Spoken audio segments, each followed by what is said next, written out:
Welcome to the Pro Bricky exclusive YouTube channel with Reverend Dr. Jason W. Morrison, theologist. Attachment. Probably one of the greatest subjects discussed on the relationship front, and one of the hardest things to deal with when it comes to people suffering a breakup, because this is the part where the rubber hits the road, the level of attachment. Different people have different measures of attachment. For some people, it's easy to move on to somebody else. For other people, they never really recover from a breakup. And this is just the different ways in which people are made up. There's therapists and counselors and coaches right across the world now that are helping people to come out of relationships with as little damage as possible. But sometimes that damage is collateral. And it seems that the worst damage is done when there's no rational reason for the relationship to end except the selfishness or betrayal of the person, the partner that the person was with, turning away from or doing something wrong to their committed partner. The problem with this is it's not uncommon today, and there's all different reasons why this happens. Some right, some wrong. Well, some that can be legitimized and others that cannot be. Some that have rhyme and reason and some that just sound like a guitar out of tune. But the point is, how do we govern, as it were, our level of attachment in a way in which we are connected to our partner, but we're also connected to ourselves? So should our partner jettison or cause a relationship to start to disintegrate, or yourself, if you're not trained in relationship, which seems to be the big problem today? Too many people are selfish one way or the other, and this is what causes breakups. If the relationship goes into a jettison, no different to a spaceship when it jettisons the fuel part of itself and goes off into orbit without that part of the vessel. It's like when two people part ways. One seems to go crashing down to earth while the other rises up into orbit. In some cases, however, both seem to, despite the wounds, be able to get out of it relatively well, while on the other hand, two people get seriously hurt through the loss of the person that they've been intimate with.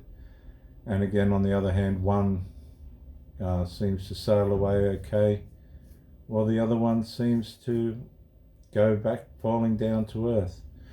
Now, with the scenario where one person seems to come out on top and the other one doesn't, there's all different variables to this, and there's all different ways in which this works out over time.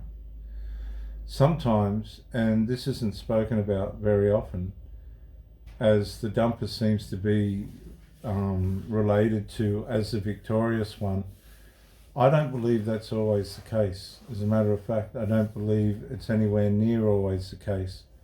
Sometimes a person, a dumper, is forced in a position where it's no longer healthy for them to stay with the person that they're with. This leads them to come to a place over time where they decide that it's no longer healthy for themselves and possibly the other person, primarily themselves, to carry on in the relationship. In this case, we see that the dumper is not victorious at all, and as a matter of fact, the dumper's just made a sacrifice based on behavior or letdowns of some kind, one degree or another, and has decided that this is not beneficial for themselves and possibly for the other person as well. One thing's for sure, whatever the cause of the breakup, there's going to be carnage. Even when people monkey branch and they've got other people that intimate partners that they can turn to and stuff, nobody gets out unscathed. There's always some kind of dirty, rotten form of consequence associated with this. And the only safe way out of a relationship really is with integrity, if you've acted by integrity. Now, I always come back to this point of resolve, because when I was a minister, this was something that we always sought to find. We always tried to find resolve for the people that were coming for counselling and stuff and other services. And I don't think from what I saw the success rate was overly good. I think once people come to a point where they're pretty well worn out with each other, and they're pretty well done with each other, I always looked and sought to find where was the legitimacy in it, and was it really a wise decision to make? Was there selfishness in it? And you look at all these different avenues. Sometimes, believe it or not, and this is why you need to be counselled as a counsellor, you still need to be counselled yourself, because sometimes you start to see yourself in it. You start to see your life playing out in the lives of others, and it can be quite confronting. It can be quite deceiving. And again, not many people realise this, but the counsellor must first be counselled. And that's a very important aspect to working with people, making sure that you're in order yourself so you can provide the best possible services to the people that you're working with. But one of the things that I found also in this area of ministry was trying to get to the bottom of the integrity of the thing. Were the reasons legit? Were they not legit? So on and so forth. And trying to get to the root of what the issue may have been, and to help the people see if it's fair or not, by way of which this is happening. Because you don't want people to break up if the reason isn't really of fair and reasonable grounds, because that's just encouraging dysfunctional, weak behaviour. And even in parenting, we encourage not to do that, because the way we minister to people and the values and things that we try and pass on to them, if we fall short of these standards, these Christian standards, then we're teaching people that it's okay to do that. And this is happening a lot lately. It seems that people are letting standards slide to meet the means of the end of the person, to where they're at within themselves. And what we find with humans is, and we're all human, that our opinions and our conclusions can change over time. I think for many, when a relationship part starts, if their motives are correct at the beginning and it's a genuine attempt to have a decent and reasonable partner, then things will end better than what they will when the motives at the start of the relationship aren't genuine. 9 times out of 10, when the motives at the start of a relationship are not genuine or built on lust or pleasure or these types of things, the ending of that relationship is usually not as peaceful and as successful, if there is such a thing as a successful breakup, as those who have been genuine about their commitment to the other person. So there's a tremendous amount of skill involved in trying to, without being over-intrusive, find out what the real reasons are behind the unresolved. And what I learnt was, and you can take this or leave it, but what I learnt was, if you let people talk for long enough, right? If you hang around someone long enough or let them talk long enough, you're going to get to the bottom of what the problem is. Somebody's going to say something or do something that's going to reveal the reality of what the issue is, because people are brilliant, absolutely masterminds at hiding things that are, what could I say, integral. Now, I want to share my situation in one of the relationships that I had, where there was a fallout of the. She had some children, adult children, and they got their nose out of joint one way or another with me and tried to villainize me. My answer to that was to remove myself from that situation, and the woman would come to see me, and we continue with the relationship from there, because her spawn were just too hostile or unable to cope with who I was. I don't exactly know or care what the real reason was, but she'd been with me long enough after that to know whether I was going to be worth standing up for or not, and bringing some order to a house so that I could return there and we could have a normal relationship. Now, as time went on, I did ask a few times if we could sit down and resolve this problem, but there didn't seem to be a way for this to happen, which indicated to me that I was dealing with some very dark attitudes and characters. Now, this was difficult for the woman because these are her blood, these are her spawn, and they had their heels dug in as to not allowing them, not accepting, as it were, the relationship that she was having with me. Now, whatever was going to happen here, it was not going to be of any consequence to me, because I knew my identity. I had enough people around me that were watching the situation to keep an eye on whether I was playing a legitimate part, what these accusations were, whether they were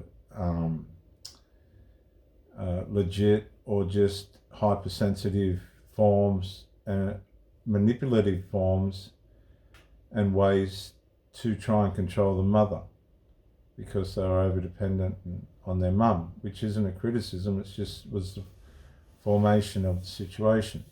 So once I established, and my mentors and counsellors established, that the situation was a matter of personal contention within the people themselves, I could stand back and focus on seeing whether the lady and I could produce a promising relationship, which it seemed like we had every possibility to be able to do that. And I thought as time went on, she would be able to work out truly who I am, whether I was going to be worth standing up for or not, and whether I was going to be worth trying to get some order back into the situation or not. So enough time went by, and I was starting to wear a bit thin with it, but I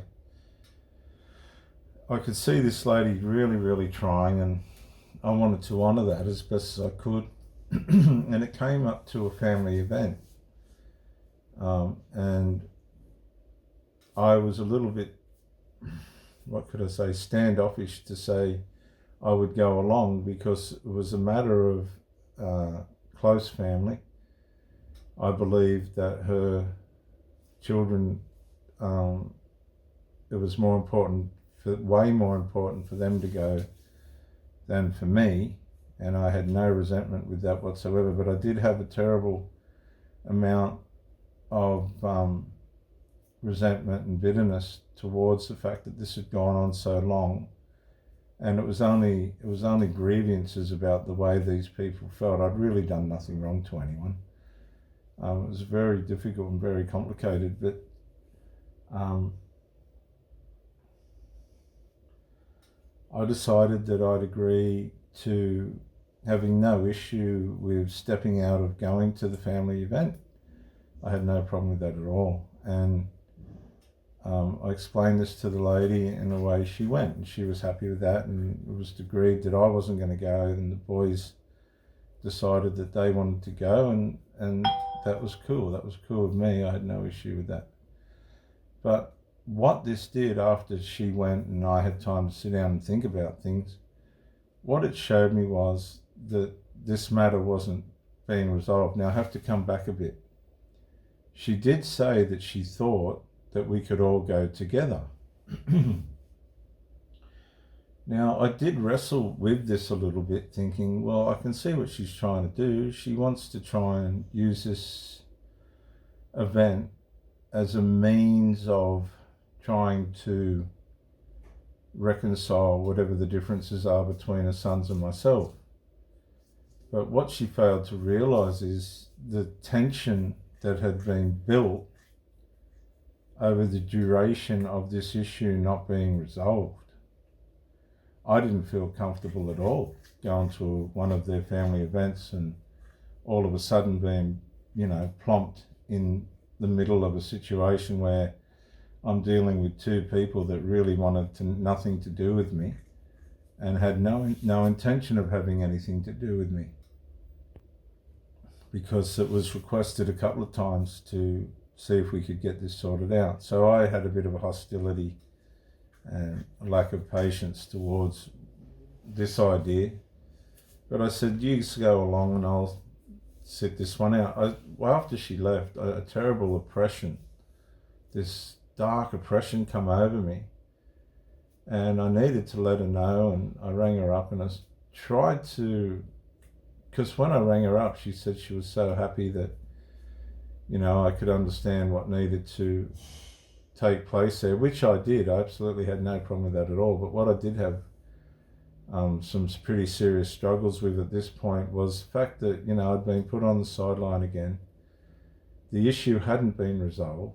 I didn't feel it was fair that she said that we could all go there together when I couldn't even have a cup of tea at her place. And then I just felt like there was no way, there was just something dark and evil and sinister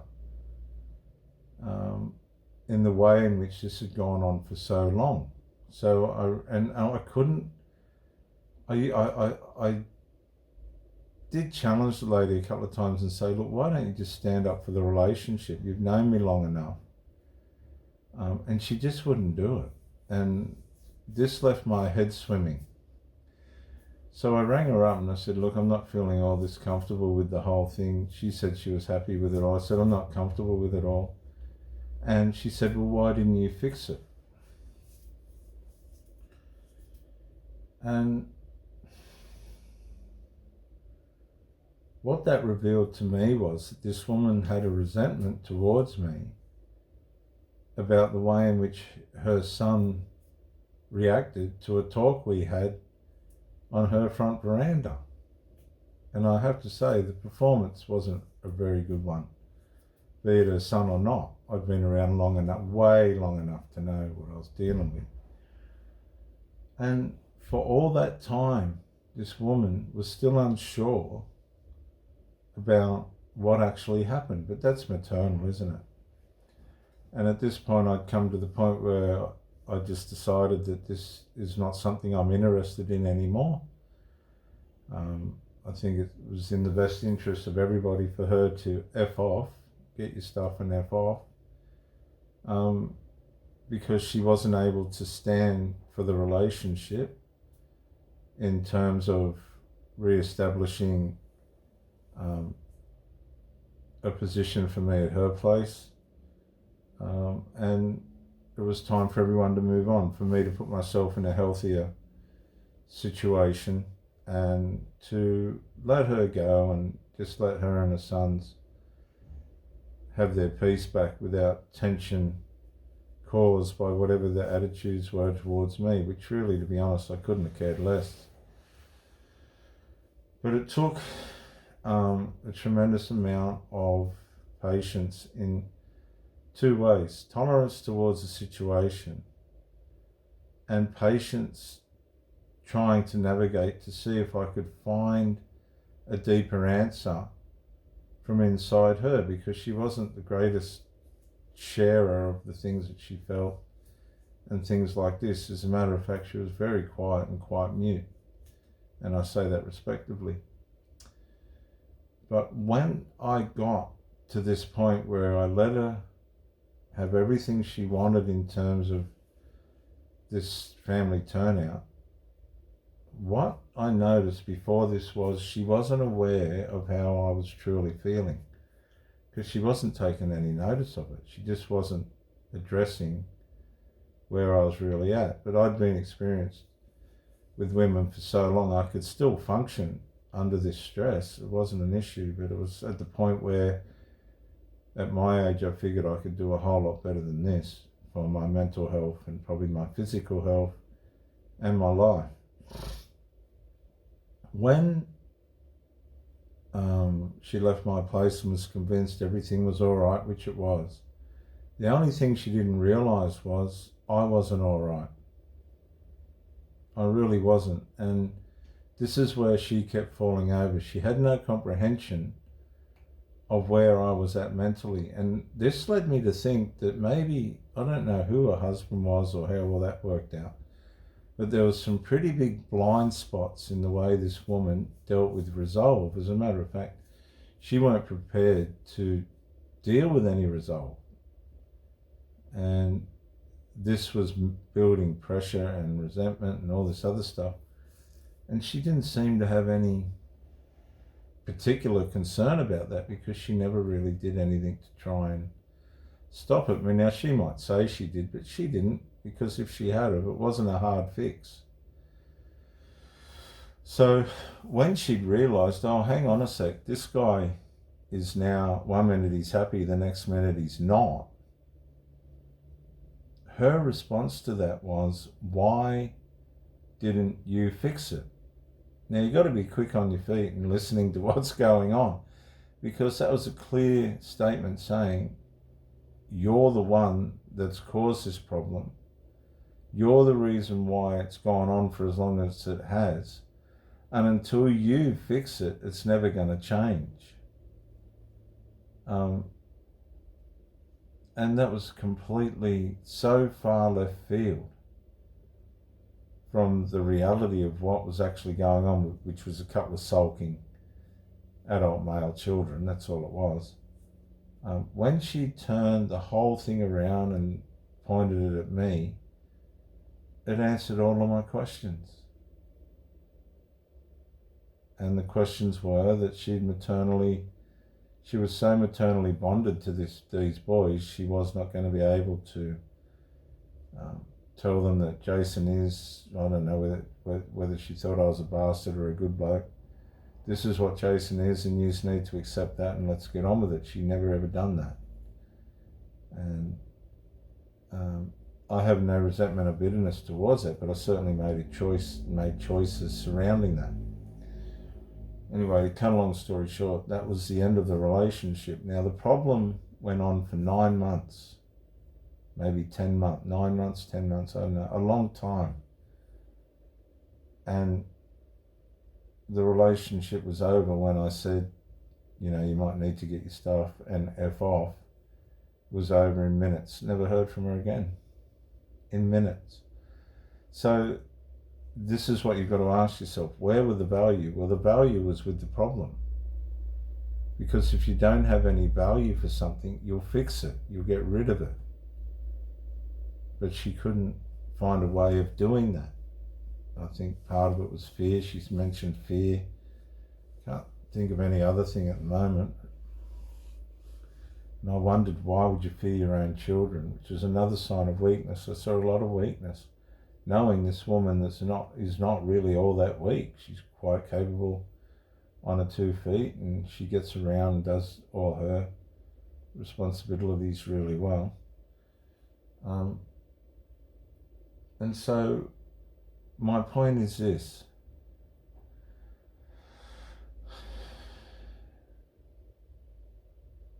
when she realised that the problem was not going to have to be faced and that I'd stepped out of the way of going to the family turnout, she really didn't see coming how I really felt. And so a couple of hours later or whatever it was, when she was kind of confronted with it, I'm not, really happy or comfortable with how things are, it would have caught her so off guard, right, and triggered her so immediately that she's come out and said, well, why didn't you fix it? Which was a complete and utter blame shift from the Sooks towards me. But it also revealed that she'd been holding a grudge the whole time. The whole time, guys. Now, she might say she wasn't, but yes, she was. The whole time, this grudge, dirty grudge. So you got to be careful. You got to be careful who you mix with, how you're going to deal with things. Is this person truly being honest? Because unresolved is the beginning of the end, not sometimes every time. And it also puts pressure on women and men in such a way as to they'll start to drift off anyway and find somebody that can help them soothe rather than somebody that can be abrasive. And remember, the abrasion 9 times out of 10 is a result of laziness or just negligence on the part of the person that's got the unresolved. So I think I'll leave this talk there. There was no answer to that problem. She went, I never heard from that person again actually, and I got on with my life as per usual. You see, by navigating the relationship along as it went, as confusing and as punishing and as how weird that was, when the time came and the truth came out, because that's what it was the truth. Why didn't you, Jason, fix the problem? I didn't need to fix the problem. I didn't want to fix the problem because it actually wasn't my problem. It wasn't an issue for me to say, look, I'm sorry, but you're going to have to fuck off. And that's not a very nice thing to say to somebody, but when you've been driven to that point where it's just the appropriate thing to say, given all the frustration and stuff. And that was it. I'd already detached, given months and months of no resolve. And I was already mentally probably out. I was still physically in, but mentally out and ready to end it.